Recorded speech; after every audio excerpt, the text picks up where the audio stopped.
Discussion सुरू करूया.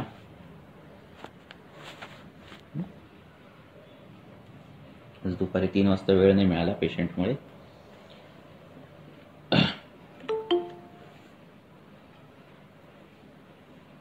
तर कोणाला काही विचारायचं असेल पेशंटबद्दल किंवा तुम्हाला तुमच्या काही केसेस सांगायच्या असतील तर तुम्ही सांगू शकता.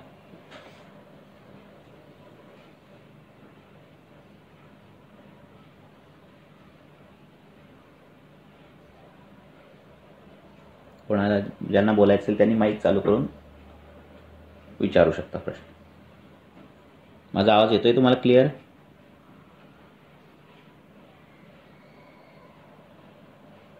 हो. ओके.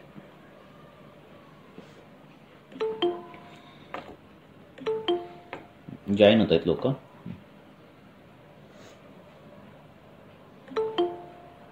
दोन मिनिटं होऊ दे जॉईन लोकांना.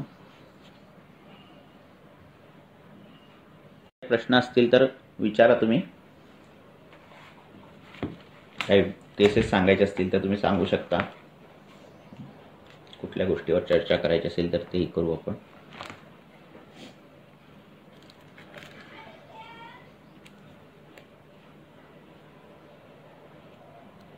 आता जे तुम्ही संस्कृत शिकवताय कोण कोण आहे बरं इथे आत्ता आपल्या ग्रुपमध्ये? हां, जयश्री मॅडम आहेत काय? हां, तर हे करा तुम्ही तिघीजणी जर हे शिकवत असाल ना, आज काय शिकवायचं आहे तुम्ही आधी डिसाईड करा आणि त्यानुसार शिकवा. हां, जयश्री मॅडम. हां, म्हणजे आता काय तुम्ही एशा हे सगळं शिकवलं आणि जर शावी शब्द आठवत नसतील, पुल्लिंग किती आहेत तिथं आधीच लिस्ट काढून ठेवायची, म्हणजे त्यावेळी आपल्याला एंड टायमाला हे होत नाही. असं करायचं. हो हो हो. म्हणजे ते लेक्चर्स ते तुम्ही आता सेंड करताय ना, जे आधी रेकॉर्ड केले होते का सर? ते आधी एकाने रेकॉर्ड केले ते कसं जमतंय तसं करणं खूप लेंदी आहेत ना. ते मिळाले. अच्छा, मग त्याच्यानुसारच जातो सर आपला दुसरा दिवस होता. त्याच्यानुसारच जा, कसंही जा, तुम्हाला जसं वाटेल इझी पडेल त्यानुसार तुम्ही तुमची पद्धत हे केली तरी चालेल, काय प्रॉब्लेम नाही. फक्त आधी मॅटर तयार करून ठेवा, एवढा आज एवढा कव्हर करायचा आहे विषय अशा पद्धतीने. हो, थोडा मिळून ना. आणि कॉन्फिडेंटली शिकवायचं. असं काही सांगायचं नाही की मला पण आता कमीच येते, असं काही अशी सुरुवात नका करू. म्हणजे ते कसं होईल, ऐकणाऱ्याला पण विश्वासाने तो ऐकला पाहिजे. येतंय तुम्ही शिकवता या पद्धतीनेच शिकवायचं. आले लक्षात? असं टप्प्याटप्प्याने. मग आता अजून काय करायचं आपण, की आता मला घ्यायचा आहे पुढचा भाग, पण अजून जरा सर्वनामांच्या विभक्त्या ह्याच्यामध्ये जरा गोंधळ होतोय ना, तर ती विथ नाम, सर्वनाम नाम असं एकत्र करून आलं लक्षात. म्हणजे कसं की तस्मिन देशे, आलं लक्षात. अस्मात अध्यापकात, असे सर्वनाम नाम एकत्र करून वाक्यांची रचना कशा पद्धतीने आपण करू शकतो याच्याविषयी रिव्हिजन घ्यायला पाहिजे. आणि मग एकदा का ते झालं, जरा परफेक्ट झालं अजून 1-2 लेक्चरमध्ये, तर मग पुढचे आता पटापट आत्मनेपदी हे येणार. शत्रुशानच प्रत्ययाला काही दिवस लागतील, तर जरा उद्या रिव्हिजन घेऊया. म्हणजे तुम्हाला पण शिकवायला ते इझी पडून जाईल. चालेल. बरं, कोणाला काही प्रश्न असतील विचारायचे असतील तर विचारा.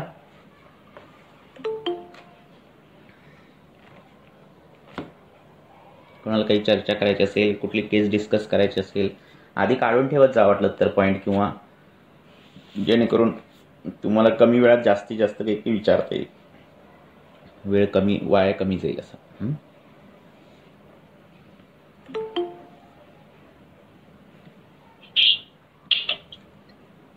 सर एक केस विचारायची होती. विचारा.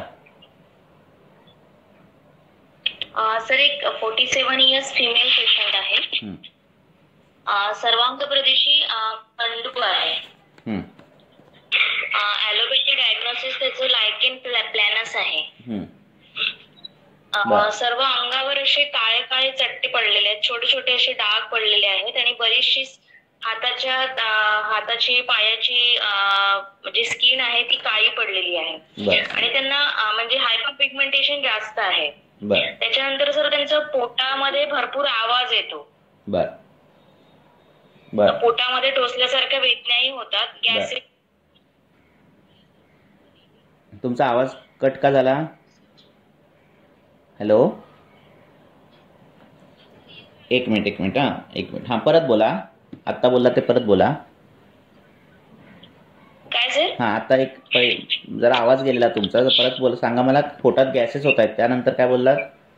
हा, पोटात गॅसेस होतात, ऍसिडिटीचा पण त्रास आहे सर. आणि सर त्यांना लघवीला भरपूर वेळा जावं लागतं आणि फ्रिक्वेन्सी आणि व्हॉल्यूम सुद्धा जास्तच असतं नेहमी लघवीचं. बर. युरिनचं जे अमाऊंट आहे ते पण जास्त असतं आणि फ्रिक्वेन्सी पण जास्त असते. बर. अजून? आणि सर त्यांचं खाण्यापिण्यात म्हणजे त्यांना असं ते पाळत नाही, जसं आपण आयुर्वेदानुसार पाळतो तसं ते खाण्यापिण्यात पाळत नाही. आपण सांगितलं तरी ते त्यांना म्हणजे ते पटत नाही, कारण ते असिस्टंट प्रोफेसर आहेत वेटनरी मध्ये, PhD आहेत त्या मेडिसिन मध्ये. वजन कमी आहे का त्यांचं एकदम? नाही सर, वजन नॉर्मल आहे. म्हणजे वजन मी केलं नाही, पण हाईटच्या हिशोबाने मला असं वाटतं त्यांचं वजन 60 वगैरे असेल. बर बर. बीपी त्यांचं नॉर्मल आहे सर, 110/70 आहे. आणि त्यांना ॲलर्जी आहे आणि शिंका खूप येतात, सकाळी उठल्यानंतर शिंका खूप येतात. गाजर आणि धुळीची ॲलर्जी आहे. कोरड्या शिंका येतात? कोरड्या शिंका येतात? हो हो. शिंका नाही, कोरड्या म्हणजे कशा सर? म्हणजे त्यात स्त्राव असतो की नुसत्या शिंका असतात? स्त्राव असतो सर. स्त्राव खूप असतो? खूप नाही, पण म्हणजे शिंकल्यानंतर स्त्राव येतोच. पण त्या शिंकांची फ्रिक्वेन्सी जास्त असते है ना? हा, फ्रिक्वेन्सी जास्त असते. बर.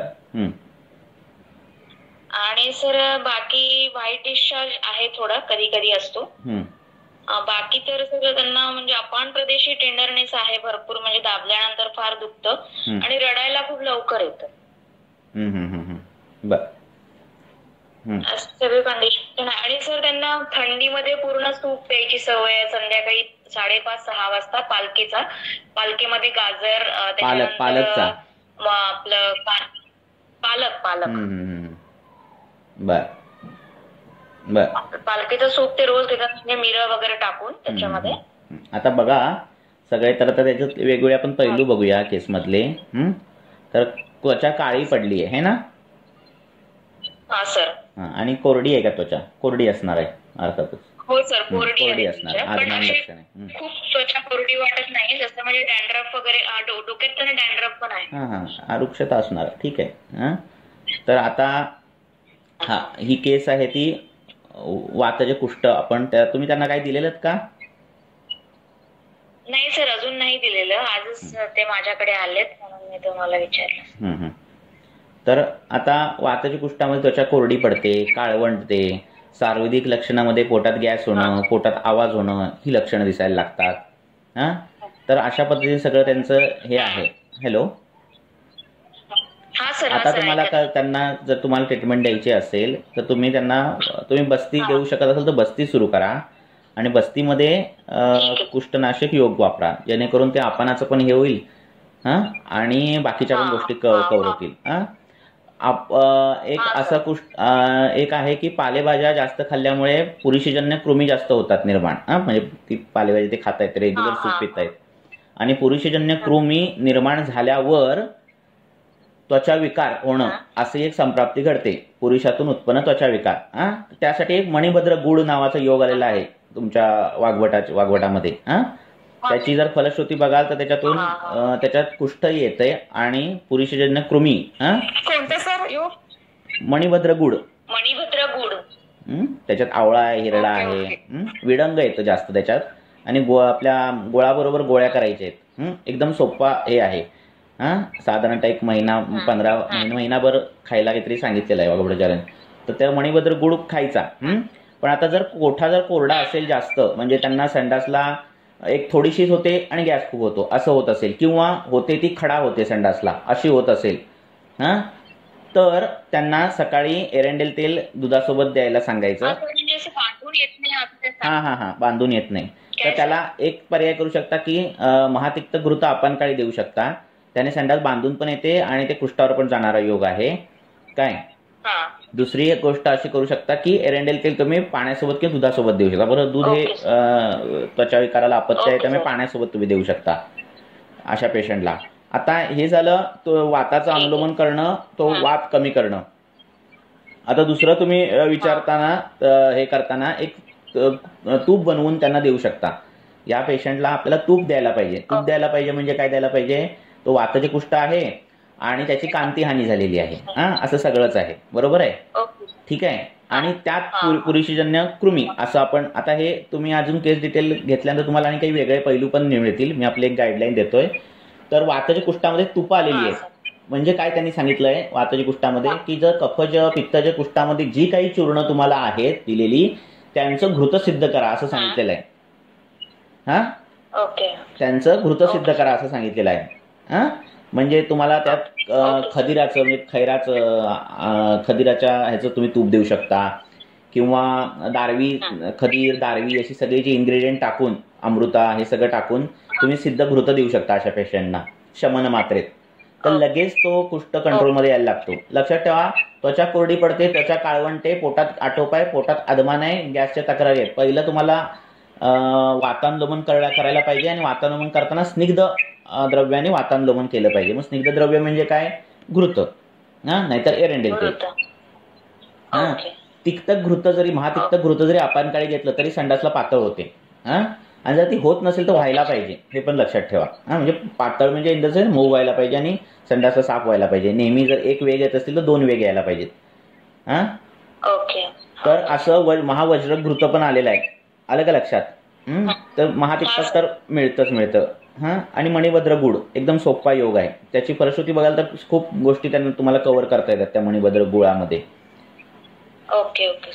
तर याच्यामध्ये पाचन म्हणून काय देता येईल आपल्याला तेवढे सगळं हे बघितलं. आता त्यांचं जे आहे ना प्रकरण त्यांच्यात संडासला घाणवास नसतो. हे जे पेशंट ते सांगतायत आहे जास्त पातळ होते त्यावेळेला असतो नाहीतर एरवी नसतो ना. म्हणजे पण भरपूर त्यांचं पोटच म्हणजे पुरुषजन्य कृमीच आहेत. पुरुषजन्य कृमीमध्ये घाणवास येतो. आणि जर तसं येत नसेल घाणवास संडासला असं येत असेल तर मग डायरेक्ट तुम्ही हे वापरू शकता. आता ही जी औषधं आहेत ना अमृता म्हणा घृतामधली जी औषधं हे आहेत ती सगळी पाचनच करणारी आहेत. अमृता आहे ही सगळी पाचनच करणारी आहेत. असं काही वेगळं व्याधी प्रतिनिक आणि पाचन असं काही गरज नाही पडत. लक्षात. बरं तुम्ही जर रक्तच्या पाचकाची चूर्ण वापरली तर आधीच वृक्षता आलेली असते ते आणि वृक्षता नाही यायला म्हणजे म्हणून तुपच सुरू करायची. आणि महातिक्त घृत तिक्त रस प्रधानता आहे ना. बोला. त्यामुळे ते संडासला व्यवस्थित त्यांना व्हायला लागेल. मणिभद्र गुड आहे तोही दिला. दोन्ही एकत्र नका घेऊ. मणिभद्र गुडाने पण संडास साफ होते. निशोक्तर आहे त्याच्यात. तर त्या दोन्ही एकत्र नका. एक तर ते नाही तर हे असं करा. पण तुपाचं प्रमाण पाहिजे. जर आपल्याला सिद्ध घृत देता येत नसेल ना तर काय करायचं चूर्ण द्यायची आणि जेवणामध्ये तुपाचं प्रमाण जास्त वाढवायचं. जर आपल्याला तुप देता येत नसतील फॉर एक्झाम्पल महातिक्त घृत मला देता येत नाही मिळत नाहीये काहीतरी समस्या आहे तर त्यांना रेग्युलर जेवणामध्ये तूप घ्यायला सांगायचं आणि त्याचे महातिक्तकाचे जे कंटेंट आहेत जे कडू कंटेंट सगळे ते आहेत लक्षात. त्रिफळ असेल लिंब असेल पटोल असेल कुटकी असेल वॉटेवर असेल ते सगळे चूर्ण या क्वांटिटीमध्ये द्यायचे. चूर्ण याच्यामध्ये द्यायचे फॉर्ममध्ये. असं केलं तरी ते तो रिझल्ट आपल्याला मिळतो. सर मग हे काढा करून त्यात गरम काढा असताना तूप घातलं असं पण करता येईल. करता येतं करता तसं पण देऊ शकतो ना. येतं करता. सर तुम्ही जो बस्ती द्यायला सांगितला म्हणजे तो आपण डायरेक्ट सुरू करणार की काही दिवस 7 ते 8 दिवस औषध देऊन नंतर साधारणतः त्याचं कंडिशन बघा. अनुवासन द्यायचा. अनुवासन देताना विडंग तेल मिळतं. विडंग तेल एक विडंग तेल आहे ना असं बनवूनच ठेवायचं जे बस्तीमध्ये मिक्स करता येतं कुठल्याही अनुवासनमध्ये. आपल्याला जरी वाटलं बाबा हे पण नाहीच जर विडंग तेल असेल तर गोमूत्र जरासं टाकून ती बस्ती देता येते. गोमूत्राचा अर्क मिळाला तर फार थोडा टाकायचा. गोमूत्र मिळालं फ्रेश तर जरासं म्हणजे 1 चमचावर टाकू शकता तुम्ही. आणि निरोह जो आहे त्याच्यामध्ये तुम्ही रेग्युलर जी औषधं आहेत ती तुम्ही टाका. म्हणजे जी वातशामक दशमूळ आणि ही सगळी आहेतच. त्याच्यात विडंग असेल किंवा कुष्ठग्न गणातली औषध असेल तीही टाका.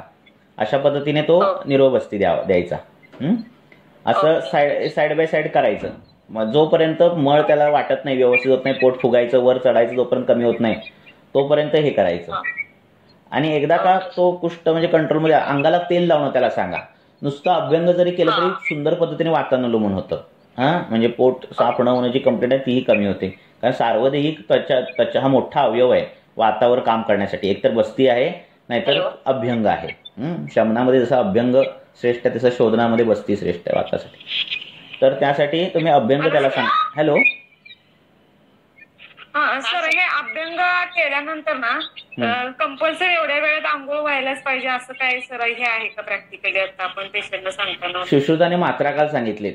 तेल तुमच्या अस्थिधातूपर्यंत जाण्यासाठी किती मात्राकाल लागतो, तर ते मात्राकाल सांगितलेले आहेत. त्यानंतर 900, 800, 900 मात्राकाल तो लागतो. लक्षात. म्हणजे साधारणतः 5 मिनिटं तर थांबलं पाहिजे कोमट तेल लावून, कमीत कमी. 15 मिनिटं थांबलं तर उत्तम, 10-15 मिनिटं थांबलं तरी उत्तम, पण कमीत कमी 5 मिनिटं तर थांबलं पाहिजे. नाही सर, आणि लावलं आणि समजा फार उशिरा केली तर काय काय होत नाही. फक्त साबण लावायचं नाही आंघोळ करताना, हे महत्वाचं. हॅलो जय जय राम जय श्री राम. हॅलो हा ये आलात तरी चालेल.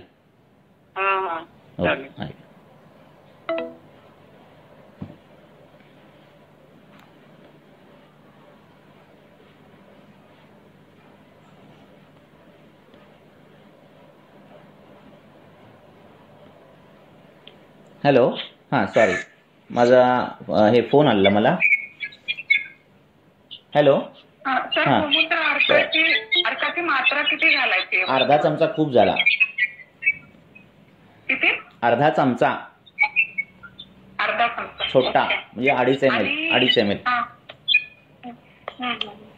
आणि या केस मध्ये जे डॅन्ड्रफ पण आहे पेशंटला, ते मग हे बस्ती वगैरे वातामुळे आलेलं आहे दारुणक. वात त्वचेचं कफाचं. एक मिनिट, कोणाचा आवाज येतोय? तुमचाच मागचा आवाज येतोय का? अजून कोणाचा माईक चालू असेल तर बंद करा. तुमचा करा वाटलंच तर बाईक. तर ते कफाचं जे काम आहे त्वचा घट्ट पकडून धरणं, आलं का लक्षात, मऊ पण ठेवणं, ते न होल्यामुळे वृक्षतेमुळे दारुणक येते. तुम्ही बघा, त्वगत वातामध्ये लक्षणं आहे, त्याच्यामध्ये काय होतं, त्वचा वृक्ष होते आणि भेगा पडतात. आलं लक्षात. मग ह्या ज्या पातळ त्वचेमध्ये जरी वात शिरतो त्यावेळी त्या पण भेगा पडतात आणि वरची त्वचा निघायला लागते आणि मग फंगस तिथे व्हायला लागतं. ते प्रोटीनचे फंगसमध्ये हे व्हायला लागतं. हां, तर अभ्यंग डोक्याला, अंगाला, असं सगळीकडे अभ्यंग गरजेचं आहे. बरं विचार. पेशंट जर रात्री म्हणत असणार की रात्री जर स्नेहन करून सकाळी आंघोळ केलं तर तसं चालणार का? चालायला चालेल, पण अभ्यंग सकाळीच केलं पाहिजे व्यायामाच्या आधी.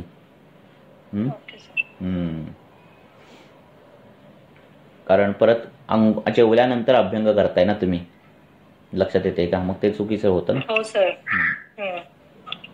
पण अगदी बाबा गुडघ्याला तेल लावायचंय, पायाला तेल लावायचं, तर तुम्ही लावू शकता रात्री झोपताना. सर एक प्रश्न आहे. हे विडंग तेलाचं जे आता म्हणालात ना, तसं मी आता मध्ये एक नानांचं लेक्चर ऐकलं होतं, तर त्याच्यामध्ये मी सांगितलेलं की तुम्ही तिथल्या तिथे तुप सिद्ध करा, म्हणजे फक्त तुपाला करता येतं. हा, तर एक अनुभव काय आहे की आता ही जी आपण महातिक्त किंवा आता समजा त्रिफळा ही जी विकतची तुपं देतो ना, तर पंचकर्मानंतर पेशंटला 1 वर्ष 6-6 महिने त्या तुपाचा नशा राहत. इच्छा जी असते ना तूप खाण्याची, तर ती हे जुनी तुपं वापरतोय म्हणून होत आहे का तसंच असतं पंचकर्मानंतर बरेच दिवस राहतं पेशंटना, की त्यांनी हा फरक पडेल जर 40 म्हणजे? आणि काय माहितीये का, एक सांगताना काय करायचं, मान्य आहे ती तुपाला चव नसते, सगळं मान्य आहे, पण सांगताना ना त्या तुपाचे गुणधर्माची अतिशयोक्तीपूर्ण सगळं सांगायचं पेशंटला सांगताना. म्हणजे हे तूप किती अमृता समान आहे हे पहिला प्रोग्राम करायचा त्याचा ब्रेन. सांगताना कधी कधी असं सांगितलं जातं, म्हणजे मॅक्झिमम ठिकाणी बघितलं की बघा जरा कडू असेल काहीतरी करा, पण असं सांगणं आहे ना हे असं नाही सांगायचं. लक्षात येते का? मनाला गोष्ट पहिली आवडली ना की शरीराला आवडायला वेळ लागत नाही. लक्षात. तर पहिला ती मनाला आवडू दे, मग त्यासाठी काय करायचं, पहिला आधी सांगताना त्याचे खूप फायदे, कसं हे तूप किती चांगलं आहे आणि हा तुमचा आजार कसा घालवणार आहे हे जर सांगितलं ना, तर अर्धी लढाई थोडी जिंकता येते आपल्याला चवीची. आलं का लक्षात मॅडम? आणि नंतरची जी गोष्ट आहे की तिचा चव किंवा काय, तर बडीशेप किंवा आपली ही वेलचीची थोडीशी पावडर ही वरून प्रक्षेपक म्हणून टाकली तर थोडा वास कमी येतो. आलं लक्षात. मुख्य प्रश्न आहे वासाचा. चवीचा एवढा प्रश्न येत नाही का, ते गटकन गिळतात. आलं का लक्षात? हा मॅडम, तुमचं माईक चालू ठेवा. आणि दुसरी गोष्ट येते की तो पिल्यानंतर जे ढेकर येतात ते कडू, लक्षात येते की नाही? हे दोन प्रश्न येतात. तर मेन काय, ते गटकन गिळल्यावर ती काही चवीचा प्रश्न येत नाही. नाक बंद केल्यावर गिळलं की एरंडेल त्यालाचं पण काय वाटत नाही. आणि जो ढेकर जो येतो ना, त्यासाठी जराशी बडीशेप चावून खाली तर ढेकराचा पण घाण वास येत नाही. तर एवढा काय खूप मोठा विषय नाहीये. आलं लक्षात? सुकरालपेट कुठं चवीला चांगलं लागतं, पितातच ना लोक. आलं का लक्षात? तसं काय असं काही नाही, आपणच त्याला हे करून ठेवलंय. जरा सांगताना त्याचे गुणधर्म चांगले, किती चांगले आणि आहेत चांगलं, वाईट खोटं काय त्यात नाही का. महातिक्त घृताची जर फलश्रुती सांगितली की एवढं एवढं त्या तुम्हाला होईल हे तूप पिल्यावर, तर का नाही घेईल आनंदाने. पेशंटला बरं व्हायचंय, छान दिसायचंय, रोग कोणाला हवाय नाही का. सल्फरचा सोपचा वास चांगला येतो का सांगा? सल्फर सोपचा वास नाही येत चांगला, तरी पण लावतात की नाही? कारण डर्मेटॉलॉजिस्टने त्यांना सहज सांगितलेलं असतं की हा सोप लावल्यानंतर तो त्वचा विकार जाईल. तो असा नाही कधी सांगत, बघा जरा कोरडा असणार आहे साबण, त्याला काही सुंदर वास नसणार, असं नाही तो हे करणार. सर, ते तुपाचं प्रमाण वाढत गेल्यावर जर पेशंट एका वेळेस नाही घेऊ शकत असेल तर डिवाइड टप्प्याटप्प्याने घ्यायचंय. हो, टप्प्याटप्प्याने घ्या ना ते. सकाळी थोडं, सपोज आता 100 ml प्यायचंय महातिक्त घृत तुम्हाला स्नेहपानामध्ये, तर सकाळी 50 ml जरा द्या. थोड्या वेळाने 10-11-12 वाजता पण थोड्या वेळाने 50 ml. नंतर ते सगळं पचल्यानंतर बाकीच्या गोष्टी. Okay okay.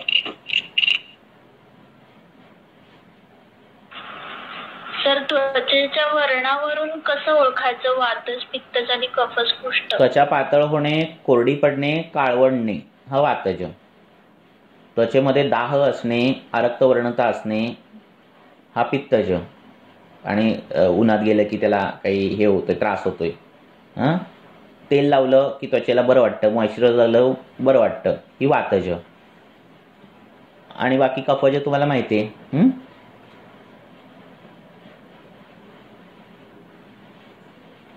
लक्षणं त्या स्थानाची आणि सार्वधिक अशी सगळी दोषाची एक दिसतात सगळी.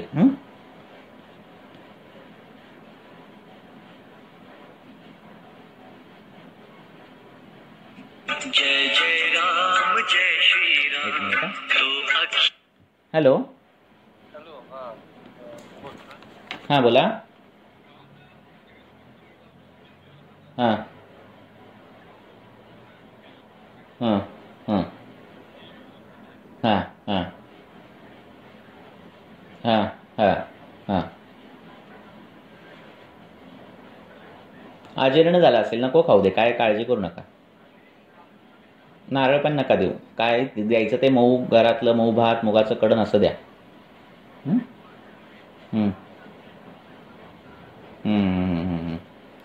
ते चालेल, संध्याकाळी पाठवून द्या मॅडमना. तुम्ही या संध्याकाळी क्लिनिकला.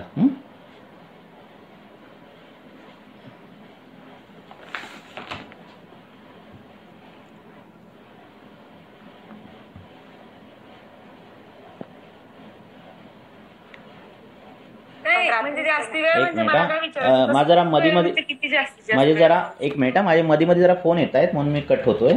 बोला, काय मध्ये बोललात? मी लेफ्ट झालेलो. नाही सर, तुम्ही मगाशी ते अभ्यंगाचं सांगितलं ना, तेव्हा माझ्याकडून हे झालं होतं रेंज नसल्यामुळे, त्यामुळे मला ऐकायला आलं. फोन आला की कट होतोय ना, डायरेक्ट लेफ्ट होतोय. तर असं मला काय विचारायचं होतं, तर सकाळी कधी कधी अभ्यंग केलं ना, मग समजा आपण क्लिनिकला वगैरे केलेलं असतं, तर कोरोनामुळे कसं आल्यावर पण परत आंघोळ करावी लागते ना 2-3 वेळा, किंवा तेव्हा कसं आहे की ते केलेलीच बरं पडते असं मला विचारायचं. प्रॅक्टिकली आपण मुळात काय करायचंय, तुम्ही ते दोन्ही गोष्टी मिक्स होत आहेत लक्षात. ज्यांना आता प्लॅटफॉर्म नाही सांगण्याचा, पण मी तुम्हाला सांगेन तसं लक्षात. ओके सर, काय प्रॉब्लेम. कारण ते आयुर्वेदिक दृष्ट्या आपल्या वेगळा आहे विषय तो. असं सर, मला विचारायचं होतं, एक 5 वर्षाची मुलगी आहे, पण तिचे सगळे दात किडलेले आहेत आणि रूट कॅनल करायला सांगितले. एक करत पूर्वीपासून किडले असतील ना, जसे आले त्यावेळी किडत झालेत ना. नाही नंतर केलेत आता ते, पण आता रूट कॅनल करायला सांगितलंय तर करू शकतो का? आणि समजा फ्युचर मध्ये तिला बाकीच्या दातांमध्ये पण थोडं थोडं दिसायला लागलंय तर मग परत तीच प्रोसेस होणार, तर मग कसं? माझ्याकडे पण असं आलेला पेशंट, किडलेत, पूर्ण किडलेत, म्हणजे अगदी ऍब्सेस झाले, त्याच्यात ऍब्सेस होतात आणि अगदी घाण दिसतात ते. लक्षात. तर गर्भपणात आईने केलेल्या ह्याच्यानुसार ते सगळं ठरत असतं. तो काय खरंच चॉकलेट खातोय किंवा असं खातोय म्हणून किडलेल्या, तसं जर असतील तर ते तुम्हाला त्या ह्याच्याने हेतू तसं आहे. तर दंतधावन सुरू करायचं आपल्या पद्धतीने. त्या दंतधावनामध्ये खदीर, निंब, विडंग असे ही औषधं आहेत. त्याचं दंतधावन करायचं दिवसातून 2 वेळा तरी. कशाने घासायचं? बोटानेच घासायचं. स्वतःच्या बोटाने घासायचं. आपल्याकडे बोटाने घासायचं, आपल्या बोटात ताकद जास्त असते, तर त्या बाळानेच त्याच्याच बोटाने ते घासायला सांगायचं. थोडा वेळ ते तसंच ठेवायचं. त्याच्या पस कॅव्हिटी या ज्या काही असतील तर त्याच्यात ते चूर्ण जाऊन जाऊन पूर्ण क्लिअर होतात दात. पूर्ण क्लिअर होतो म्हणजे ते पस सगळा तो जातो. त्यातली कृमी हे जाते आणि चुकून ते चूर्ण गिळलं तरी पोटातले, कारण एवढे जर कृमीदंत असतील तर पोटात जंत होतातच, कारण रोज ते अन्न खातोय त्यात ते मिक्स होऊन ते पोटात अन्न जात असतं. लक्षात.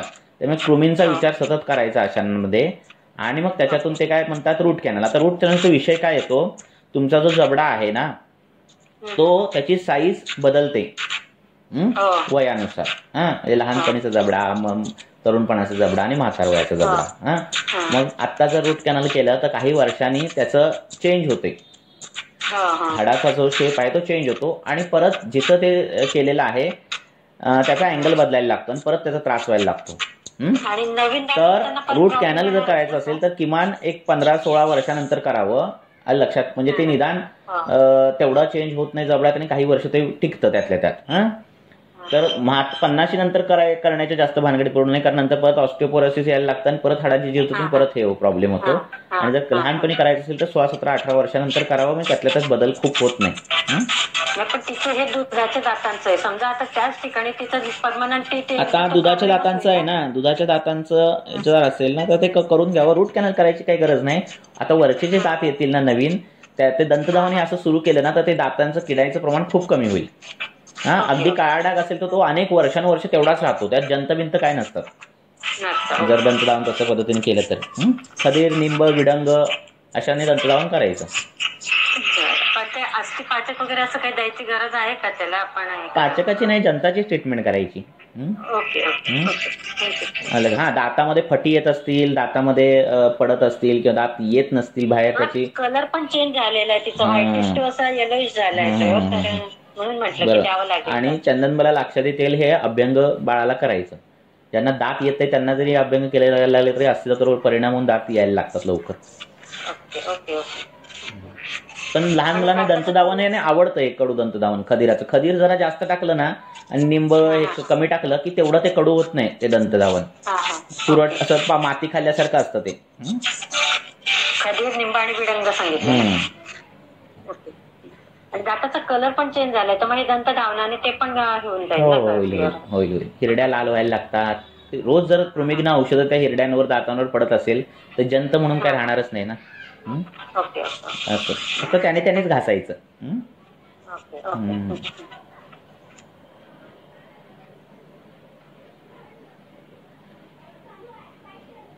ते कसं होतं? हे दंतधावन त्याचे फक्त चूर्ण वापरायचे का ते म्हशी वगैरे करायचे? नाही, चूर्ण वापरायचं. फक्त चूर्ण मिक्स करून ते दंतधावन ह्याच्यासाठी द्यायचं ना? ओके. आणि निंब साल आहे ना सर? निंब साल चूर्ण ना? निंब साल पण चालतंय, निंबपत्र पण चालते, दोन्ही चालते. निंबपत्र जास्त कडू आहे. कडू रस तिथे जावा सतत त्याच्यावर. वय कफाचा आहे, स्थान कफाचा आहे, व्याधी कफाचा आहे, लक्षात.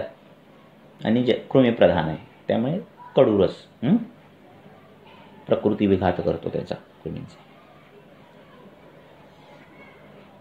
अजून सर पोस्ट कोविड मध्ये डी डायमर वाढलेलं असेल रेंज, तर आपण आयुर्वेदिक दृष्ट्या काही देऊ शकतो का? कसं? आणि ते आयुर्वेदिक दृष्ट्या त्याला काय त्रास होतो तेच बघायचं. कोविड म्हणून लेबल लावून त्याचा काय आपण हे जास्त विचार करायचा मी तरी करत नाही आता तर अजून तरी. आपल्या आयुर्वेदिक दृष्ट्या ते काय आहे, ज्यांना झालाय कोविड त्यांनी सॅनिटायझर लावलं नव्हतं का, त्यांनी 4 टाइम आंघोळ केली नव्हती का, असं जर सर्वे काढाल तर त्यांनी सगळं केलेलं आणि त्यांना झालेलं आहे. आलं लक्षात. त्यामुळे आपलं कुठली गणितं मांडताना म्हणजे सरकार सांगतंय किंवा कोण तरी सांगतंय त्याची बुद्धी आपल्या बुद्धीवर हावी नाही होऊन द्यायची.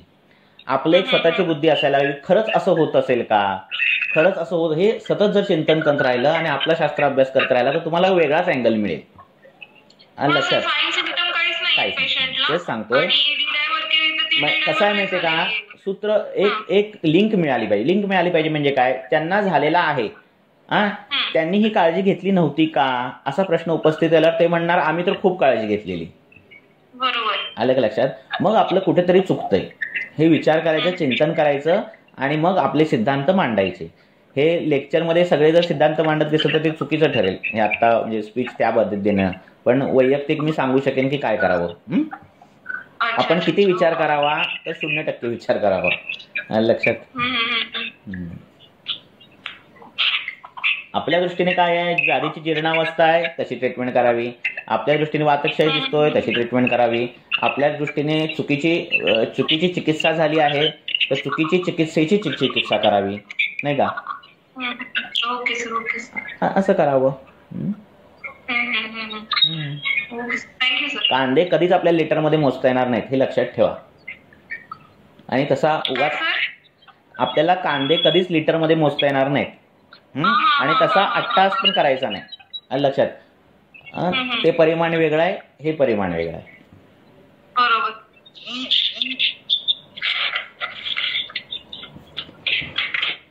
सर एक केस विचारायची, परत विचारू सर. विचारा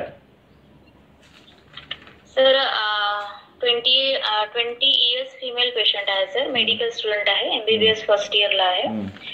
तिला सर पाळी रेग्युलर नाहीये, म्हणजे पाळी तिची at the age of 13 years सुरू झाली होती तेव्हापासूनच रेग्युलर नाहीये. डिसेंबरला तिची पाळी आली होती यावेळेला, त्याच्यानंतर आता डायरेक्ट मार्च मध्ये आली. त्यानंतर त्यांनी होमिओपॅथी सुरू केली. 7 मार्चला पाळी आली होती, त्याच्यानंतर होमिओपॅथी सुरू केल्यानंतर 17 मार्चला पाळी आली. पाळीमध्ये सर तिला नेहमीच 1 पॅड पर डे जातं, 5 दिवस थोडं कमी कमी होत जातं. व्हाईट डिस्चार्ज नाही आहे. त्याच्यानंतर तिला झोप खूप लागते सर. बीपी सुद्धा तिचं कमी असतं, 110/60 असं बीपी आहे तिचं. तिला सुस्त वाटत राहतं. पोटात म्हणजे गॅसेस आणि ऍसिडिटी हा वगैरे त्रास आहे, कारण खाण्यामध्ये फार चटपट तिला आवडतं. त्याच्यानंतर भूक तिला कडक लागते. तहान अशी नॉर्मल आहे तिची. त्याच्यानंतर सर तिच्या पोटावर स्ट्रेच मार्क्स भरपूर आहेत सर.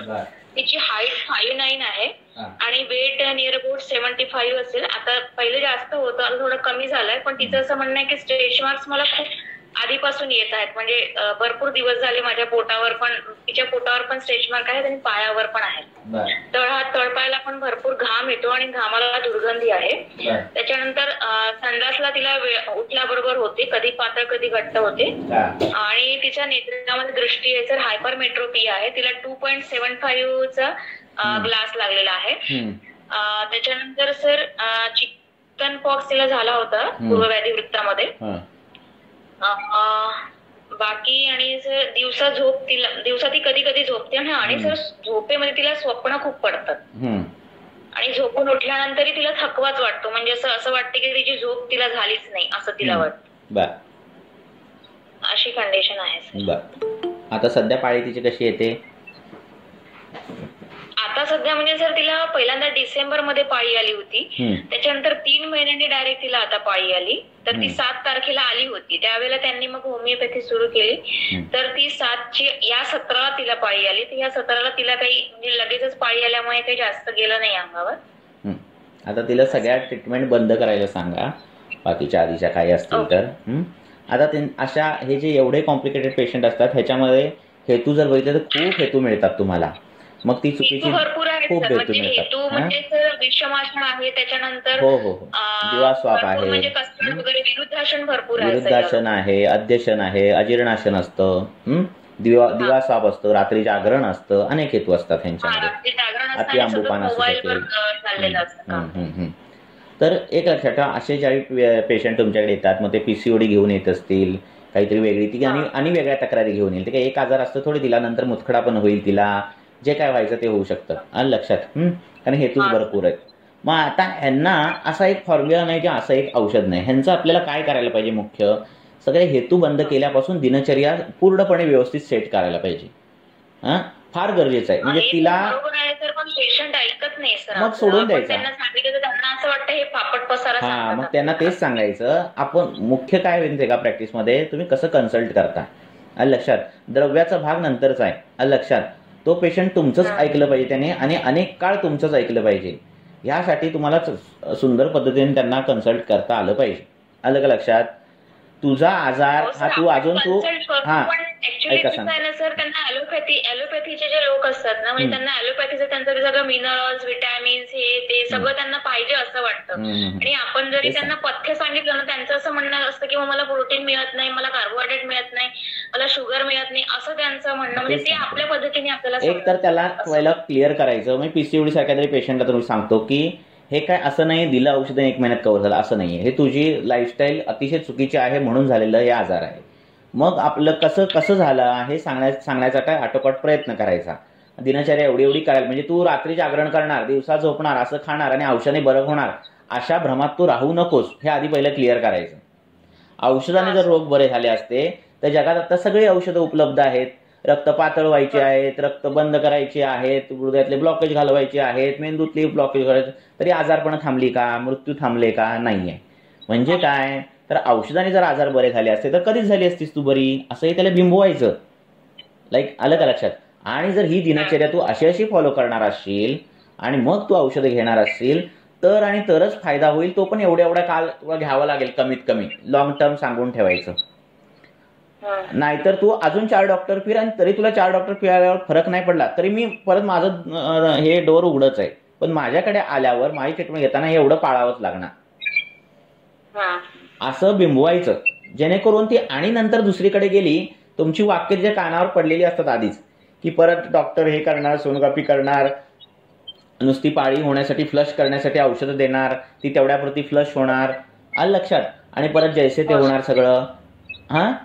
तर परत मग ती परत 4 डॉक्टर फिरून 2 महिने फिरून नंतर ज्यावेळी तुमच्याकडे येईल ना त्यावेळी ती 100% तुमचं ऐकण्यासाठी झालेली असणार. तर जरा सोडावं त्यांना पण मुक्त. आपण पण हट्ट करू नये, त्यांना पण हट्ट करून देऊ नये. म्हणजे काहीतरी घे बाई औषध आणि पाळायची तेवढी पथ्य पाळ, असं नको. आपण पण टाइमपास नाही करायचा, त्यांना पण टाइमपास करून नाही द्यायचा. मी सिरियस आहे तुला बरं करण्यासाठी, तू पण सिरियस हो स्वतः बरं होण्यासाठी. हे दोन्ही बाजूने झालं पाहिजे, बरोबर आहे की नाही. नाहीतर काय होतं, घेतली मॅडमची औषधं 2 महिने, नाही वाटलं फरक, असं 4 लोकांना सांगत बसणार. मी काय केलं, मी किती शेण खाल्लं हे कोणच सांगत नाही, लक्षात. मी रात्री जागते, मी 2 वाजेपर्यंत जागते, मी दुपारी झोपते, मी अध्यशन करते, अजीर्णाशन, हे पेशंट कधीच सांगणार नाही पब्लिसिटी करताना, लक्षात. औषध घेतली तरी मला फरक पडला नाही असंच सांगणार. म्हणून उगाच ते 4 पेशंट बरे करायचे आणि 2 पेशंट नाव ठेवणार असं नाही करायचं, आलं का लक्षात. सुटला तरी चालेल पेशंट, कारण तो पेशंट पकडल्यावर 4 पेशंट येणारे पण येणार नाही, हे लक्षात ठेवायचं. त्यामुळे तो सुटला तरी चालेल असं, पण ठाम राहायचं, असंच करायला पाहिजे तरच असं.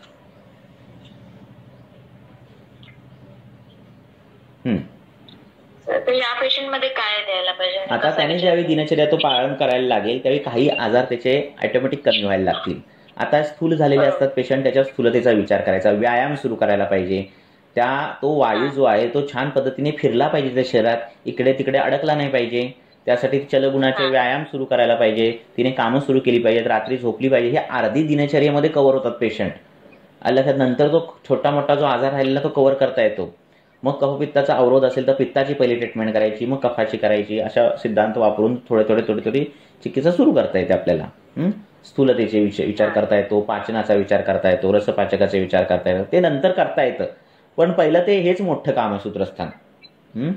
तिने दिनचर्याच पाळणं महत्वाचं आहे, चिकित्सास्थानाचं काय मोठा हे नाही रोल इथे. मग ते एवढं पाळलं की अर्धे आजार तिचे कमीच झाले असतात, आलं का लक्षात. तसं पाळायला सांगा, मग काय करता येतं ते. मग जडपणा वाटत असेल, आळस वाटत असेल, जास्त जेवलं की त्रास होत असेल, उलटीसारखं वाटत असेल तर रसपाचक वापरा. असे मग ते नंतर तुम्ही योग वापरू शकता, लक्षात. अंगावर काय पुरळ उठत असेल, आग होत असेल, घामाचं प्रमाण वाटत असेल, असं काही वाटत असेल तर मग रक्तपाचकाचा विचार करा. तर मग ते नंतर पाचक ठरवणं, अनुलोमक औषधं ठरवणं, आपणाच्या कक्षेत असलेले अवरोध घालवण्यासाठी एरंडेल तेलाचा वापर करणं किंवा हिरड्याचा वापर करणं किंवा काही दुसऱ्या अनुलोमन कल्पाचा वापर करणं, हे सगळं नंतर करता येतं. मग तो कफावृत्त रज आहे, रक्तावृत्त रज आहे, यावरून त्याचं बाकीच्या गोष्टी करता येतात, हे नंतरचं. पण त्या आधी मोठा जो चिखल आहे वरचा तो काढण्यासाठी दिनचर्या फॉलो करणं गरजेचं आहे.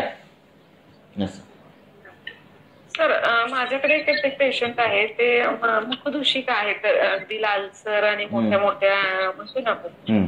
आणि तर हे पेशंट मध्ये कसं होतं, त्यांना काही कॉन्स्टिपेशनचं वगैरे विचारलं, मलमूत्र वगैरे त्याच्यात निद्रा, त्याच्यात काय म्हणजे असम्यकता काही नाहीये. दुसरी गोष्ट फक्त तर कसं व्यायाम वगैरे नाहीये स्कूल गोईंग असल्यामुळे. आणि खाणं पिणं आहे ते मात्र सेम आता जी मॅडमने हिस्ट्री सांगितली ना पेशंटची, चटपटा खायचं, म्हणजे हे कॉमनली म्हणजे असं आहेच. बघा, तरुण वय आहे आणि तुम्ही खाणं पिणं विचित्र ठेवलेलं आहे, जागरण करत असाल, झोप चांगली होत नसेल, झालेली दृष्टी आहे तिला ती कुठून तरी बाहेर पडणार. आता धातू जो आहे तरुण वयात तो शुक्र धातू जास्त प्रेरित असलेला धातू आहे, त्याची अभिव्यक्ती चेहऱ्यातून होते तुमच्या, लक्षात. त्यामुळे दोषदृष्टी होण्याचं प्रमाण हे चेहऱ्यावर जास्त दिसतं. हे साधं गणित आहे, लक्षात आलं? बरोबर आहे ना? त्यामुळे ते सगळं पिटिका दिसत असतात. म्हणजे आता हा सगळं बिघडलेलं सगळं काढायला आपल्याला सगळं शरीरातूनच काम करावं लागणार आहे, पाचन करावं लागणार आहे, दिनचर्या सुधारायला लागणार, त्याशिवाय होणारच नाही. तुम्ही एक दिवस लेप द्याल धान्य क्वचा ह्याचा, एक दिवस रक्तमोक्षण कराल आणि दिनचर्या तशी असल्यावर परत तारुण्य पिटिका येणार, त्या कुठे जाणार आहेत? त्या तिथूनच येणार, नाही का? त्यामुळे ते नुसतं लेप लावून आणि पोटात औषध घेऊन नाही होणार आहे. तुम्ही ती दिनचर्या सुधारलीच पाहिजे, लक्षात. कंपल्सरी 10ला, रात्रीची 10 ते 2 म्हणजे जी लवकरची झोप आहे ना, ती पित्तशमन करणारी झोप आहे, लक्षात. ती झोप व्हायला पाहिजे. तीच झोप नेमकी होत नाही कॉलेजच्या मुलांची आणि मग शरीरात उष्णता वाढते. सर, मग या केसमध्ये पाचन म्हणून काय द्यायचं? असं पित्तच पेशंट आहे आणि टिपिकल असं लालसर हे असतात. आता हे सगळं रक्ताशी संबंधित आहे, त्यामुळे रक्तपाचक देऊ शकता, मांसपाचक देऊ शकता. त्वचा ही मांसातून तयार झाली आहे, त्यामुळे मांसपाचक देऊ शकता. रक्तदोष आहे त्यामुळे तुम्ही रक्तपाचक देऊ शकता. द्यायला काय देऊ किती पण तुम्ही शकताय, अलग लक्षात. देणं महत्वाचं ते तुम्हाला सांगतोय मी. तुम्हाला जोपर्यंत तुमचे पथ्य तुमचं हे होत नाही तोपर्यंत काय खरं नाही. दिनचर्या जोपर्यंत हे होत नाही तोपर्यंत. असं बोला. तुम्ही कैशर गुगुळ वापरा, कैशर गुगुळ वापरा, नाहीतर बफेलो जळू लावा, तेवढ्या पुरतं ती तारुण्य पिटिका जाणार. काही होत नाही, तेवढा पुरतं जाणार, परत ती महिन्याभराने येणार, परत दुसरी उठली म्हणून सांगायला, लक्षात. ही तर रोल दिनचर्याचा आहे, निद्रेचा रोल आहे. सर, स्ट्रेच मार्क्स कशामुळे निर्माण होतात? म्हणजे वृक्षता आल्यामुळे की कशामुळे? कधी कधी रुग्ण जाड असतात, नंतर वजन कमी होतं, कधी कधी बारीक असतात, एकदम अचानक वजन कमी होतं. हे सगळे शरीरातले अचानक बदल त्वचा लगेच एक्सेप्ट नाही करत आणि त्यामुळे त्वचा तिथे स्ट्रेस होते आणि ते मार्क्स सुटायला लागतात. तुम्ही त्याला तिळाच्या तेलाचा अभ्यंग केलं तरी ते कमी होतं, लक्षात. तरी ते स्ट्रेच मार्क्स कमी होतात.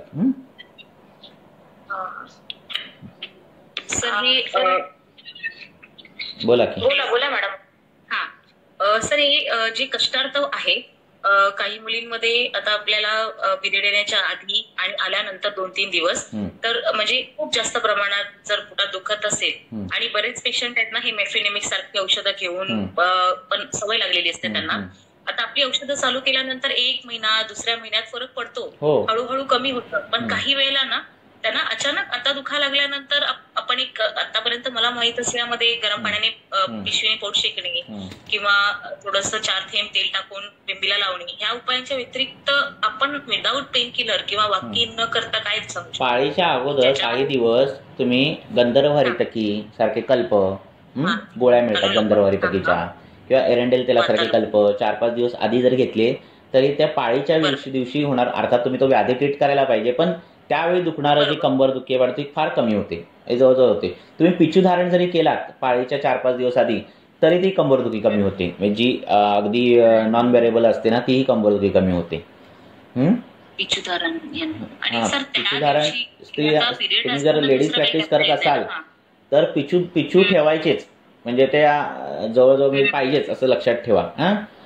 आणि ते पॅकेट द्यायचीच. मग तो निंब तेलाचं असेल, जास्त तिथे जर हे असेल कृमी विमी होते, तुरक तेल असेल, निंब तेल असेल, प्लेन तिळाचं तेल असेल, असे तिळाचे पिचू तो पॅकेट तो द्यायचाच द्यायचा, म्हणजे जर त्या पद्धतीने असं. आणि त्या दिवसांमध्ये दुखताना सर आपण काही अजून करू शकतो का की ज्याच्यात त्यांचं वेदना कमी कसं आहे, कारण त्या जाडजूड बाई असेल तर तेवढं ते टॉलरेट करते ती पेनिंग. आणि एकदम वात प्रकृतीची असेल तर त्यांना मुलींमध्ये जर ती एकदम बारीक असेल ना तर तिला ते टॉलरेट होत नाही. तर काहींचे बलच वाढवावं लागतं. खूप अगदी बारीक मुली असतात, 30 किलो वजन, 35 किलो वजन अशा मुली असतात, त्यांना ते टॉलरेट होत नाही. जरी ते पेनिंगची जी फ्रिक्वेन्सी आहे जी जरी नॉर्मल जरी असली तरी त्यांचं शरीर बल नसतं तेवढं ते स्थित्यंतरण हे करण्याचं, एक्सेप्ट करण्याचं. मग त्यांना शतावरी कल्पासारखे कल्प रेग्युलर बेसिसवर द्यायचे बल वाढवण्यासाठी. मग काय त्यांच्यात जर श्रोतावरत असेल तर अश्वगंधा रिष्ट साईड बाय साईड असं अशा पद्धतीने द्यायचे. आणि मग पाळीच्या आधी हे सगळं प्रकार करायचे. काय गंधर्वतेची करा, एरंडेल तेल करा. एरंडेल तेलाच्या कॅप्सूल पण मिळतात कॅस्ट्रोलॅक्स नावाच्या. काय म्हणजे जर एरंडेल तेल पिवत नसेल अशांना, पण त्याचा एवढा रिझल्ट मिळत नाही जेवढा एरंडेल तेलाचा मिळतो. म्हणजे 4-5 कॅप्सूल तरी खाव्या लागतात थोडं जर काय हे करायला असेल. आणि असं करू शकता. आणि पिचू, सगळ्यात सुंदर पिचू. तिसरं नाभी पुरण करू शकता. म्हणजे काय करायचं, नाभीत तेल टाकायचं, मग ते तेल पडतं, मग काय करायचं, कापूस घ्यायचा. पिचू जसा कापसाचा बोळा बनवतो तसं तेलात पिचू बनायचं, ते नाभीत तो ठेवायचा रात्रभर. असं करू शकता. असे वेगवेगळ्या मार्गाने तिथं हे करू शकता. सर हे म्हणजे मेन्सेस चालू असताना पण आपल्याला ठेवता येते पिचू? काय गरज नाही, आधीच सांगते. मेन्सेस चालू असताना नको ठेवायला. नाही, नाभीतलं विचारते. नाही नको काय गरज नाही. नाभीतलं पण काय नाही गरज नाही. मेन्सेस चालू असताना गरज नाही. मेन्सेस दुखू नये म्हणून आहे सगळं. मेन्सेस चालू असताना अभ्यंग विभंग काय करायचं भानगडीत नाही पडायचं. म्हणजे तेलाचं काय हे नको. नाभी पिचू पण नको ना? नाही काय गरज नाही.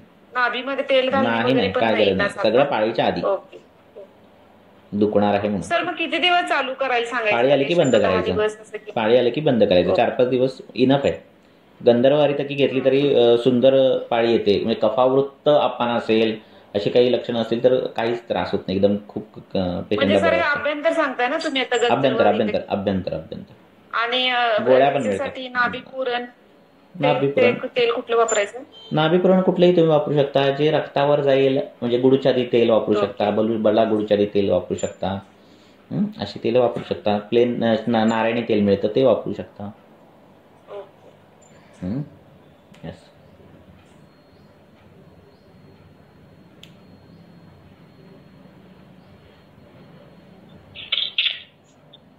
सर एखादा पंचकर्म करताना किंवा आपण पेशंटना जे तेल देतो ना त्या विषयावर बोलाल का की आता तुम्ही जसं म्हणाल हे रक्तावर जाणार आहे, हे स्नायूगत जाणार आहे, तर असं जे जरा सोपी हे तुम्हाला कसं मिळेल माहितीये का?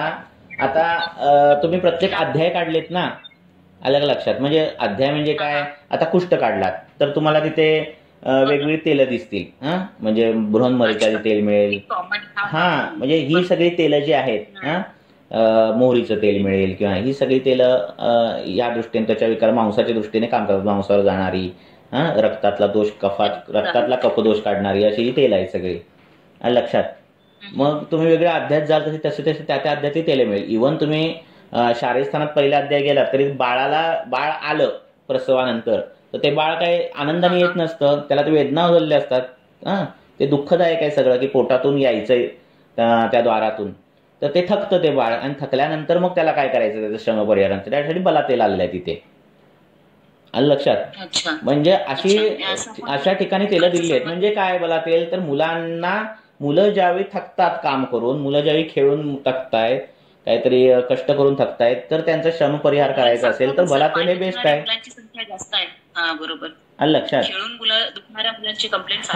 तर त्यांना तुम्ही बला तेल देऊ शकता, कारण तुम्हाला त्या बालोपचार यांनी या अध्यायामध्ये सांगितलेलं आहे. म्हणजे असे तुम्ही अर्थापत्तीने विचार करू शकता. अशी तेल तुम्ही वापरू शकता नाही का? प्लेन बला तेल प्लेन बला तेल मिळतं की प्लेन बला तेल नाही लिहिले, बला तेल लिहिलेलं आहे बघा एकदा. चंदन बला पण चालेल, त्याला काय. सर प्लांटर फॅसायटिस मध्ये असं आपण हे काय बाकीचं तर दुसरीकडे कुठेच काय नाहीये, फक्त एकच कंप्लेंट आहे हील पेन. हा त्याच्यात ते वातकंटक सारखं पण नाहीये. काय आहे? तर तेव्हा आपण असं हील पेन होते. हा टाच दुखते. एक तर ती प्लेन वातज असते टाचदुखी, नाहीतर ती रक्ताशी संबंधित असते. रक्ताशी संबंधित म्हणजे काय माहितीये का, तुम्ही टिपिकल कंप्लेंट असतात त्या पेशंटच्या, काय टाच दुखते. मेन कंप्लेंट एक असते की सकाळी उठल्यावर टाच दुखते पाय टेकवताना, किंवा एका ठिकाणी खूप वेळ बसलं. हा नाही ऐका सांगतो. तर वय वर्ष 50-60 नंतरच्या कंप्लेंट्स ज्या असतात हा काय, की त्याच्यासोबत त्यांच्या बाकीच्या पण असतात. म्हणजे पोट साफ होत नाही, गॅस खूप पकडतो, वाटोप आहे, त्वचा कोरडी पडते, अशाही वाताचे काही लक्षणं असतात. संधी वात आहे, सांधे दुखत आहेत, कटकट आवाज येतो, असं जे काही आहे ना, तर ती वाताची आहे हा टाचदुखी. त्याच्यात काय करायचं, अग्निकर्म करायचं. अग्निकर्म करायचं म्हणजे काय करायचं की एकतर मृत्यू शलाक्याने करायचं, नाही तर सगळ्यात सोपा मार्ग म्हणजे काय करायचं, छोटंसं मडकं मिळतं मातीचं, तर ते छोटंसं मडकं संक्रांतीला मिळतं ते, हा ते, आणि ते छोटं मडकं चांगलं 2-3-5 मिनिटं तापवायचं. चांगलं तापलं की ते उलटं ठेवायचं, म्हणजे त्याचं तोंड खाली आणि त्याचा बेस वर, आणि त्याच्यावर टाच भाजायची, शेकायची. तर काय लगेच चटका लागत नाही पेशंटला. हा तर थोड्या वेळाने जो लागतो तो अगदी आत गेल्यासारखा चटका लागतो.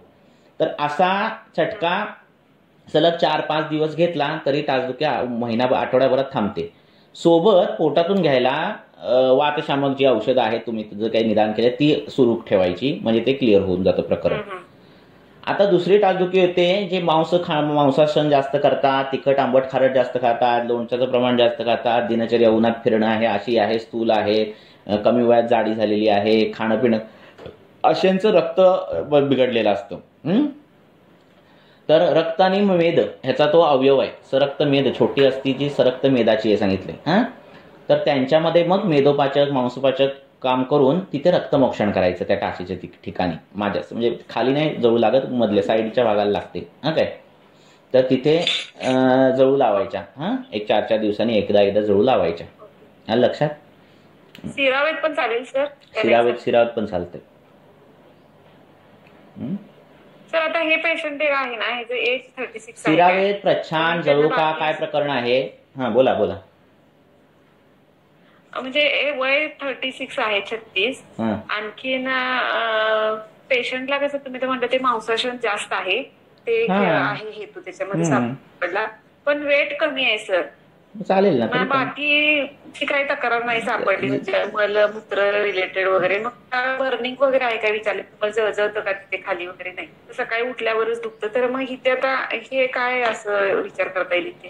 हेतू काय आहे त्याच्यानुसार चिकित्सा पकडायची. हेतू काय आहे त्याच्यानुसार चिकित्सा. अलग लक्षात. हेतू वाताचे आहेत का? नाही आहेत. हेतू रक्तदृष्टीचे.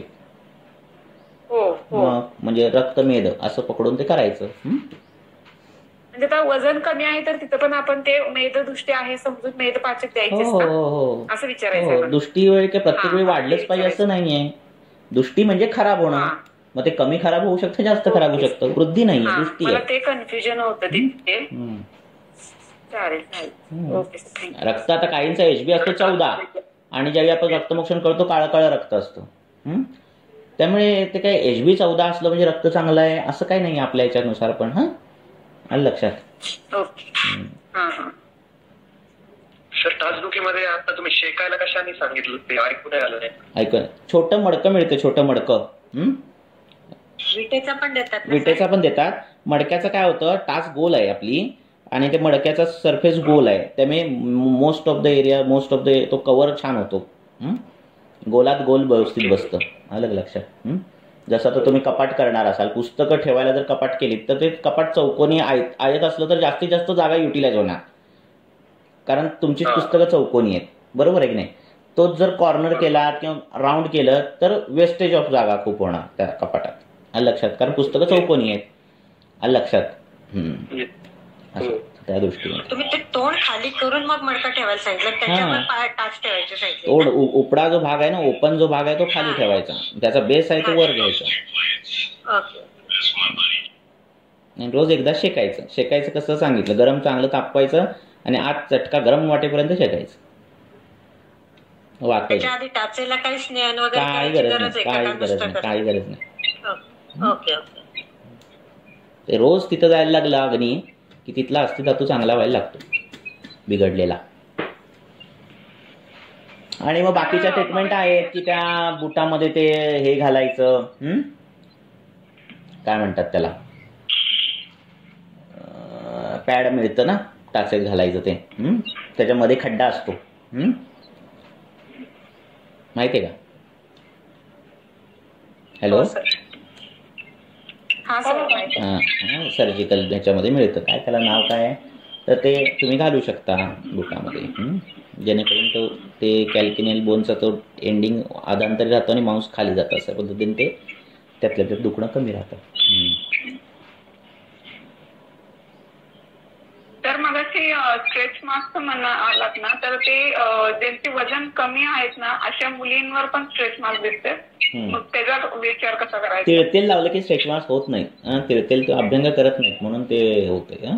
तिळतेलाच्या अभ्यंगाने कमी होतात स्ट्रेच मार्क्स.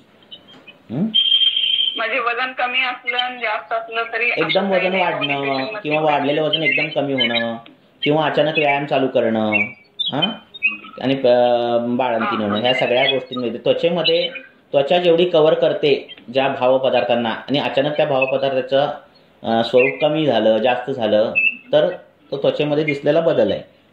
कधी कधी तो ऑटोमॅटिक ते क्लिअर पण होतात आणि त्याला तेल लावून अभ्यंग केलं तर लवकर क्लिअर होतात. काय ग ये ना, कुलकर्णी येणार आहेत आणि हे काढा, 2 पेपर काढ. हा, आणि जाधव, शिवानी जाधव. अजून काय प्रश्न? सर कदर मध्ये पण कदर याची पण उत्पत्ती रक्त आणि मेदापासून आहे, तर त्यामध्ये पण आपण रक्त आणि मेदोपाचक देऊन अग्निकर्म केलं तर ते कमी होऊ शकतं. कसला कलर? कदर सर, कदर. हा कदर. हो हो. तो मांसाशी जास्त संबंधित आहे विषय. मांसाची पथ्य पाळायची. मांसाची पथ्य म्हणजे काय? मांसाहार बंद करायला सांगायचा, दुपारी झोपणं, पनीर सारखे पदार्थ खाणं, हे सगळं बंद करायला सांगायचं आणि मग ट्रीटमेंट करायची. कारण मांसाची ट्रीटमेंट आहे अग्निकर्म, क्षारकर्म. कधी कधी सर त्यामध्ये वेदना खूप म्हणजे खूप प्रचंड असतात पेशंटला, तर अशा वेळेला आपण म्हणजे काय करू शकतो एकदम त्याच्या वेदना कमी होण्यासाठी? कदर काढायचं आणि जखम होईल रक्त येईपर्यंत ते आतपर्यंत जायचं आणि ते झाल्यानंतर मग व्रण भरून येणारी औषधं तिथं द्यायची. व्रण शोधन करायचं, व्रण भरून येणारी नंतर औषध द्यायची. मग व्रण शोधनाचा तेलाचा पिशू पहिले 2 दिवस द्यायचा आणि नंतर व्रण रोपणाचा पिशू तुम्ही तिथं लावून बँडेज लावून द्यायची कदराला. तिथे तेल मुरायला लागलं ना की तिथल्या वेदना कमी होतात त्या कदराला आत. नुसतं अग्निकर्म देऊन बँडेज लावून नको सोडायचं नाही. म्हणजे सर मला कळलं नाही. आता तुम्ही अग्निकर्म केलं कदराचं, तुम्ही ते जाळलात पूर्ण, आलं लक्षात, सगळं क्लिअर केलं तर तिथे व्रण तयार थोडा होणार, आलं लक्षात. आजपर्यंत तुम्ही तर मग व्रणाची चिकित्सा नको व्हायला.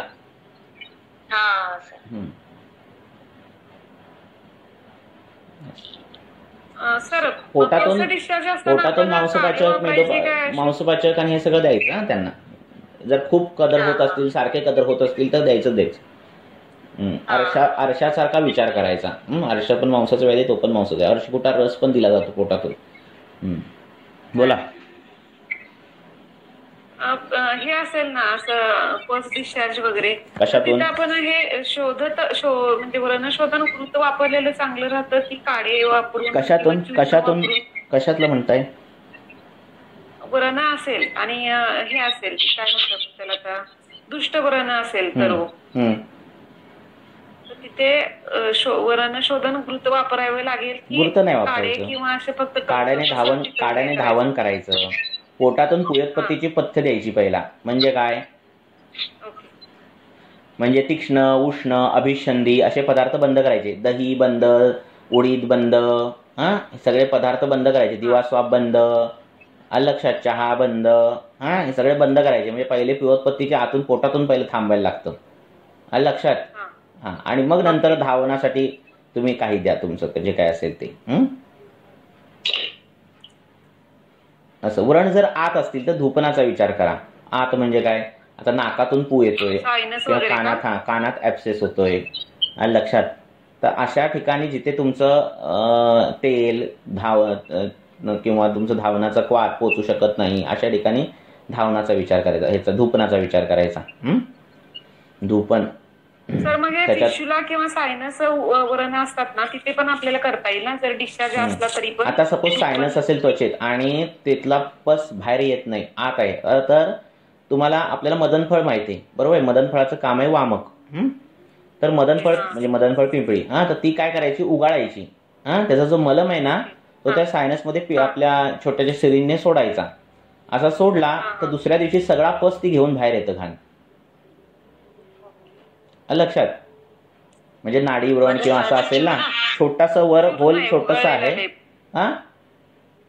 नाही, चूर्ण काय विचारतात, लेप वापरायचं ना, उगाळलेला लेप वापरायचं ना आत सोडायला? उगाळायचं, ते मलम तयार होतो पातळ पाण्यात मिक्स करून. म्हणजे ते फळच उगाळायचं ना सर? फळ म्हणजे आतलं पिंपळी, मदनफळ पिंपळी उगाळायची, आतलं उगाळायची. गर. आणि ते सोडायचं की ते आतला पस सगळा बाहेर येतो दुसऱ्या दिवशी. आणि मग नंतर तुम्ही व्रणशोधन तेल जरा सोडू शकता. असं.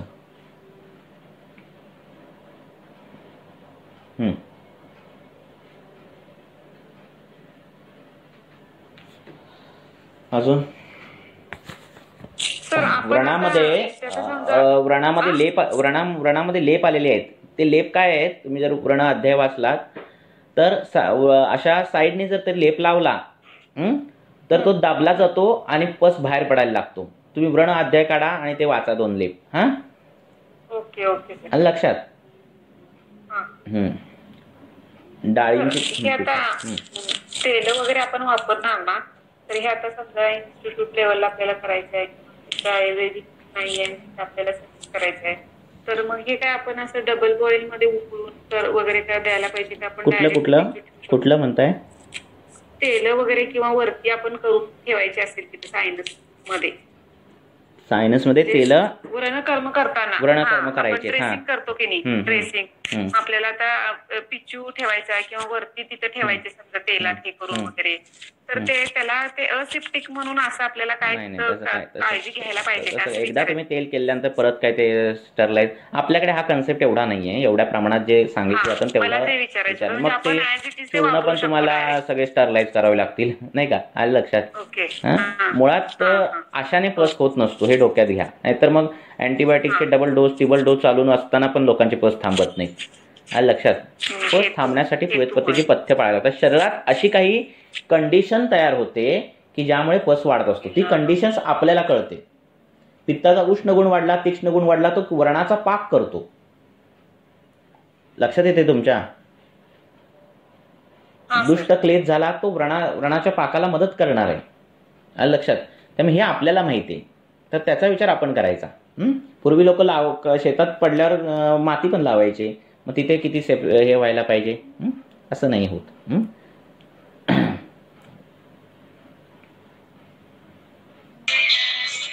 आपल्याला तुम्ही रक्तपाचक आणि मांसपाचक सांगितलं, मेदोपाचक सांगितलं ना, आणि मेदोपाचक आणि रक्तपाचक, मेदो आणि रक्तपाचक, आणि सदरला मांसपाचक सांगितलं. सदरला मांसपाचक सांगितलं. हो.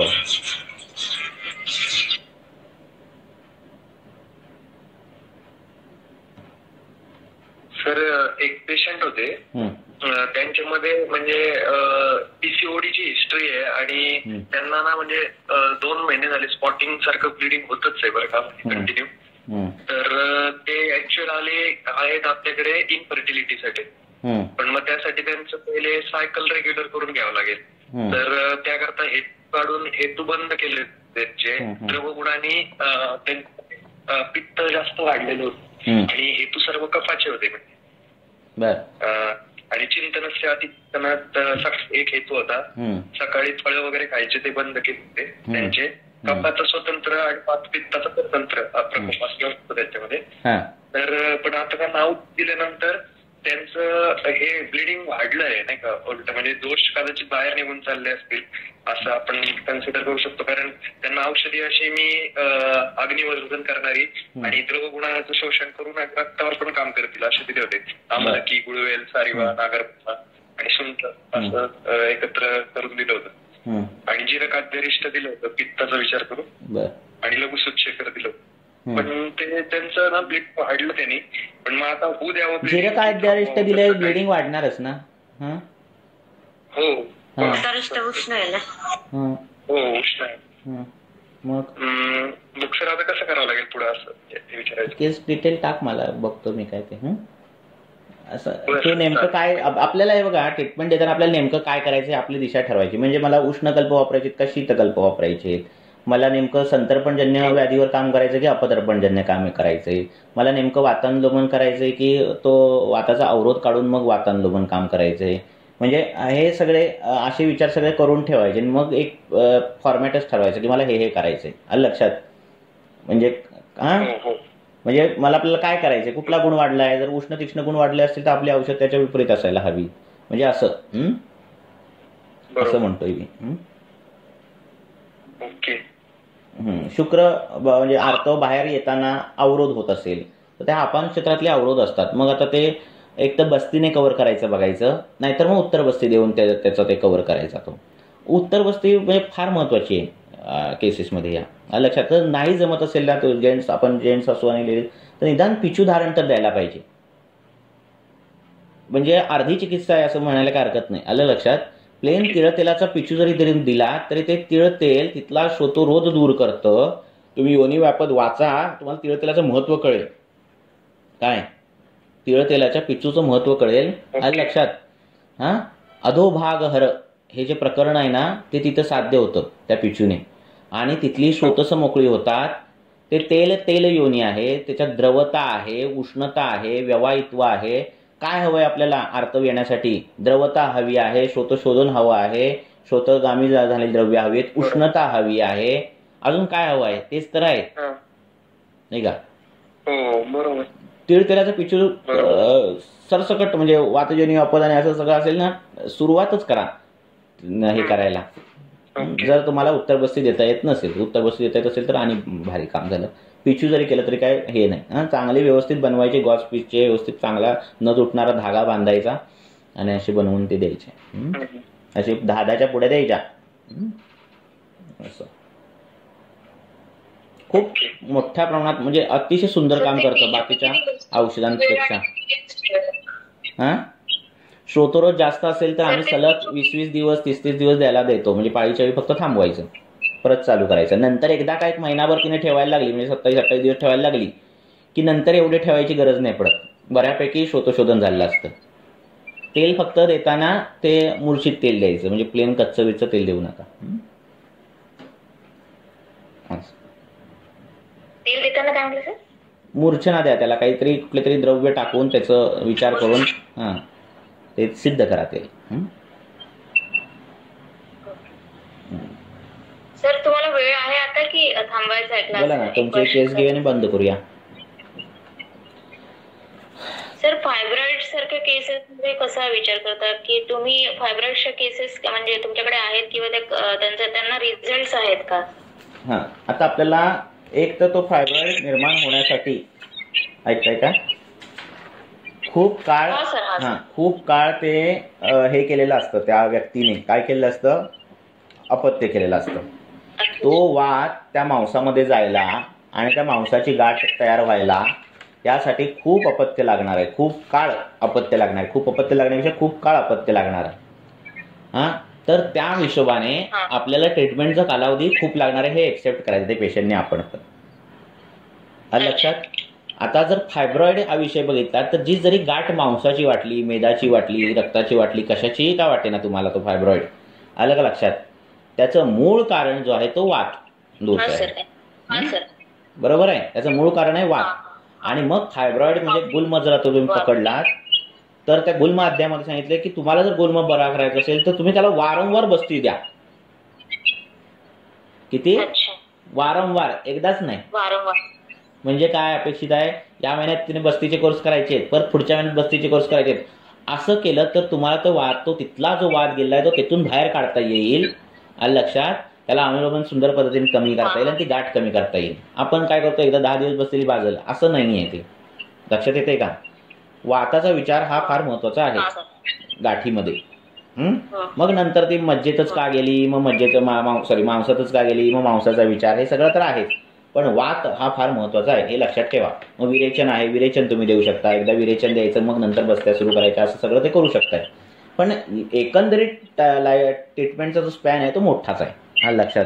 ते काय आज 1 महिन्यात औषध दिलं आणि ते गाठ जाईल, कुठली फायब्रॉइड असेल किंवा काय, असं होणार नाही. पण एवढं सगळं व्यवस्थित केलं तुम्ही, बस्त्या जर चालू केल्यात तर ते फायब्रॉइड साईज पण कमी होते आणि त्याच्यातून होणारे कॉम्प्लिकेशन पण टळतात. आलं लक्षात. नेहमी वातानुलोमन झालं पाहिजे. वाताला ते जे शाखागत ह्याच्यात गेलेला आहे तो सगळा तो बाहेर आला पाहिजे आणि व्यवस्थित अनुलोमन हे सतत विचार करावा लागतो आणि म्हणून ते वारंवार बस्त्या सांगितलेले आहेत. सर अशा पेशंट मध्ये उत्तर बस्ती देऊ शकतो, उत्तम काम करते क्षाराची. किंवा तुम्ही जर तुम्हाला हे नसेल ना तर तिळतेल जरी रेग्युलर पिचू दिलात तरी त्यांचा खूप फरक पडतो. म्हणजे त्या फायब्रॉइडचा तिळतेलाच्या पिचूचा जर मी तुम्हाला सांगितलं, प्लेन तिळतेलाचा. आणि तुम्ही त्याच्यात काही कषाय रसाची द्रव्यांनी सिद्ध करून त्रिफळादी तेल असं जर काही केलं तर आणि चांगला फरक पडेल, त्यात काही वाद नाही.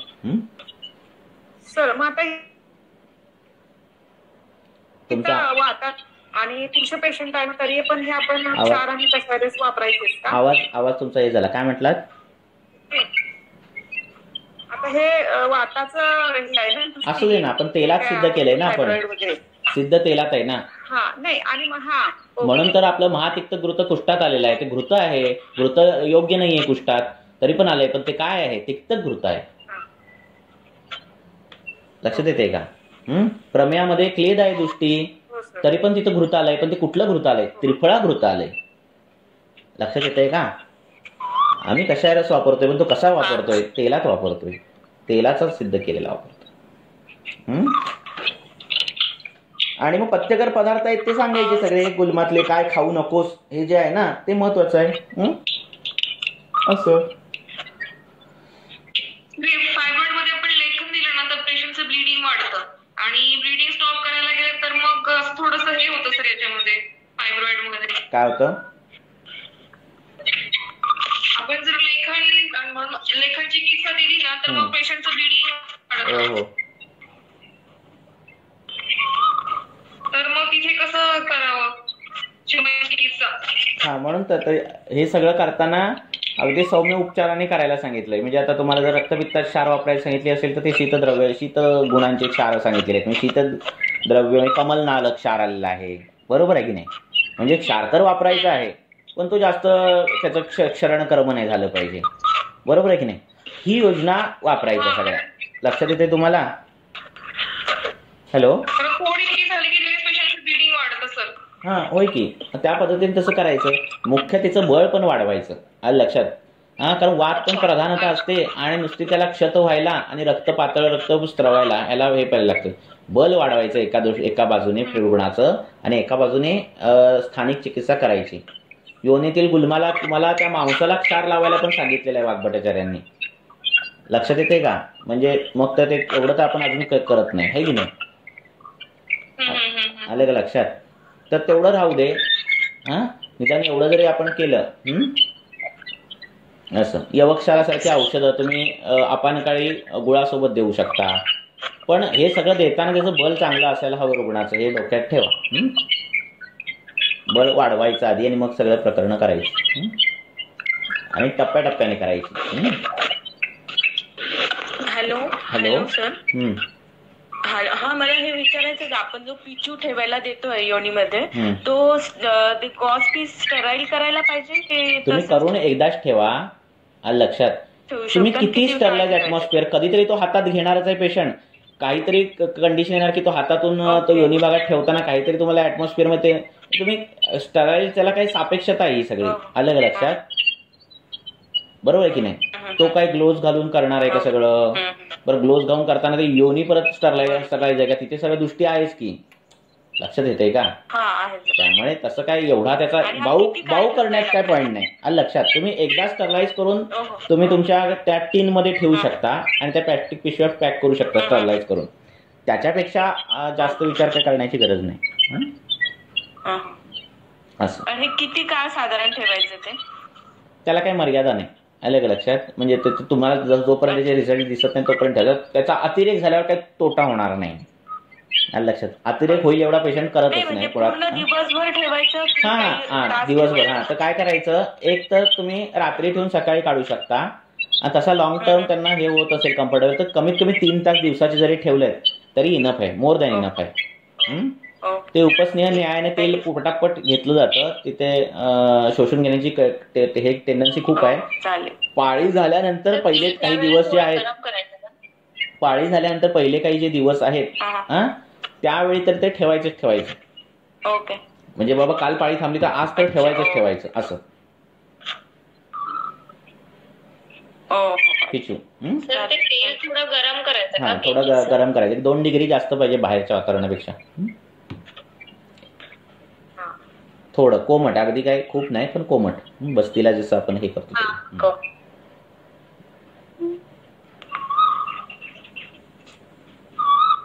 कोमट का करायचं? कारण ते परत शीत नाही व्हायला पाहिजे, वाताचं गुणन त्याने वाढेल ना.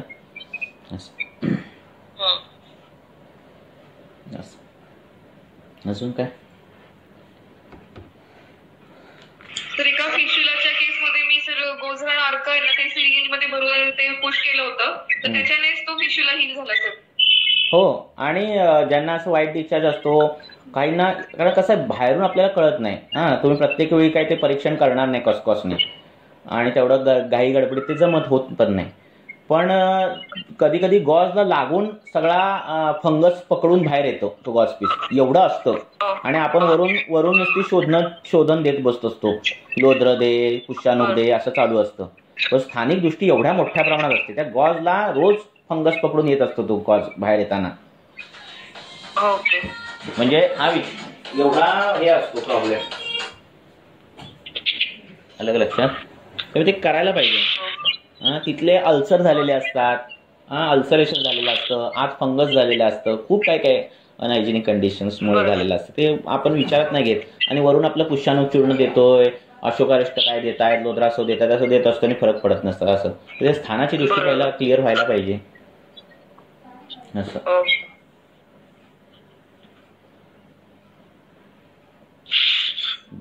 अजून काय संपलं? तर काही तेल की ठेवायचीच. तिळतेल, मोहरीचं तेल, कडुनिंबाचं तेल, करंज तेल, कॉमन बेसिक. व्रणशोधन, व्रणरोपण. एक 10-15 तेलं तर पाहिजेत रेडी अवस्थेत तुमच्याकडे. 10 तेलं तरी क्लिनिकमध्ये. नंतर बनवत राहा तुम्ही पेशंटनुसार. पण काही विडंग तेल असं.